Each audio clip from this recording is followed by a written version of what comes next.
ঐতিহ্যবাহী রাসমেলার অন্যতম আকর্ষণ যেন ভেটাগুড়ির জিলিপি। খাদ্যরসিক বাঙালির কোচবিহারের ঐতিহ্যবাহী রাসমেলায় অন্যতম আকর্ষণ ভেটাগুড়ির জিলিপি। তাদের তৈরি জিলিপি ছাড়াও বাবুরহাট, রাজারহাট এমনকি দেওয়ানহাট থেকেও ব্যবসায়ীরা রাসমেলায় জিলিপি বিক্রি করেন বহু বছর থেকে। তারা জিলিপি তৈরি করতে যেসব উপকরণ ব্যবহার করেন, অন্যান্য দোকানেরাও একই উপকরণ ব্যবহার করেন বলে জানা যায়। তবুও প্রচুর মানুষ যেন হুমড়ি খেয়ে পড়েন ভেটাগুড়ির জিলিপির দোকানের সামনে। ভেটাগুড়ির নন্দী পরিবার গত প্রায় ৭৮ বছর ধরে একই গুণমানের জিলিপি তৈরি করে আসছেন। দোকানের মালিক অসিত নন্দী বলেন, আমার দাদু প্রথম ভেটাগুড়ি থেকে এসে কোচবিহারের রাসমেলায় এই জিলিপি বানানো শুরু করেন। এরপর আমার বাবা এতদিন বানিয়ে আসছেন, এখন আমি এবং আমার কাকা জিলিপি বানাচ্ছি। গত ৭৮ বছর ধরে একই ধরনের জিলিপি বানিয়ে আসছি, এর গুণগত মানের কোন রূপ পরিবর্তন করিনি। কোচবিহার রাস প্রথম শুরু হয়েছিল ভেটাগুড়িতে, এখান থেকেই ভেটাগুড়ির জিলাপির ঐতিহ্য দিন প্রতিদিন বৃদ্ধি পেয়েছে। সবাই জিলিপি বানাতে যা যা ব্যবহার করে, আমরাও তাই ব্যবহার করি, তবে এর সাথে আমাদের বিশেষ কিছু থাকে যা আমরা ছাড়া কেউ জানে না। তাই অন্যদের জিলিপি পরের দিনই নরম হয়ে যায়, কিন্তু আমাদের জিলিপি পরের দিন একই থাকে।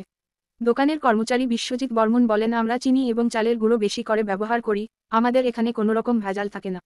প্রতিদিন প্রায় ২০ বস্তা চিনি প্রয়োজন হয় আমাদের জিলিপি তৈরি করতে। জিলিপির লাইনে দাঁড়িয়ে থাকা রফিক আলম, যে কিনা কোচবিহারের একজন অ্যাডভোকেট, তিনি বলেন, রাসমেলায় এসে সার্কাস এবং ভেটাগুড়ির জিলিপি অবশ্যই নিয়ে যেতে হবে। এই জিলিপির অন্যরকম টেস্ট পাওয়া যায়। আমরা কোচবিহারের মানুষ রাসমেলা এলে এই জিলিপিটা কিনবই, সেই সাথে সার্কাস দেখবই। অপর একজন ক্রেতা শুভশ্রী চক্রবর্তী বলেন, ভেটাগুড়ির জিলিপি মুচমুচে এবং খুব সুস্বাদু। বাড়িতে সুগারের পেশেন্ট রয়েছে, তবুও ভেটাগুড়ির জিলিপি নিতেই হবে। যদিও বা কোচবিহারের প্রসিদ্ধ কিছু মিষ্টির দোকান সুগার ফ্রি জিলাপি তৈরি করছেন, কিন্তু তাতেও এক মুহূর্তের জন্য আবেগ কম হয়নি ভেটাগুড়ির জিলাপির ক্ষেত্রে।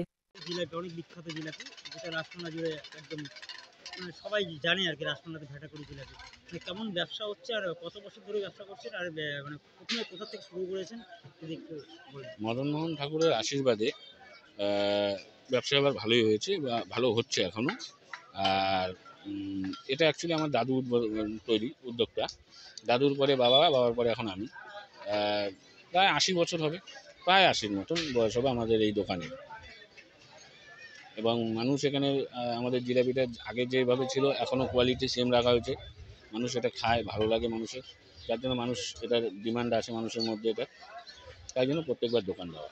প্রথমে তো ভেটাগুড়িতে রাসমেলাও চালু হতো, তখন থেকে তো আপনাদের এই ব্যবসা।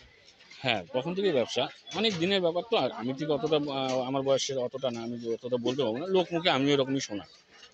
কতজন স্টাফ মিলে আপনারা স্টাফ আপাতত ৪০ জন আছে। মানে প্রতি বছরই রাসমেলাতেই এই শুধুমাত্র মেলা, এই মেলাই করি, অন্য কোনো আমাদের কোনো পার্মানেন্ট দোকানও নেই। আমরা শুধুমাত্র এই রাসমেলা এই ১৫ দিন এই ব্যবসা করি। লোকের মুখে একটা দেখা যায় ভেটাগুড়ি জিলাপি একটা নাম করা জিলাপি, বিখ্যাত জিলাপি, মানে আপনাদের এই মানে কতটা মানে ভালো লাগে আর কি আদেশ। ১০০ বার ১০০ বার দেখেন, পয়সা করি সবার কাছে আছে, নামটা মেন। আর এই নামটা রক্ষার্থে আমরা এবং আমার পরিবার কিংবা আমার নেক্সট প্রজন্ম চেষ্টা করবো নামটাকে রাখার। আপনার নামটা? অসিত নন্দী। হ্যাঁ হ্যাঁ হ্যাঁ, ওইটাই কাউন্টার, দুইটাই।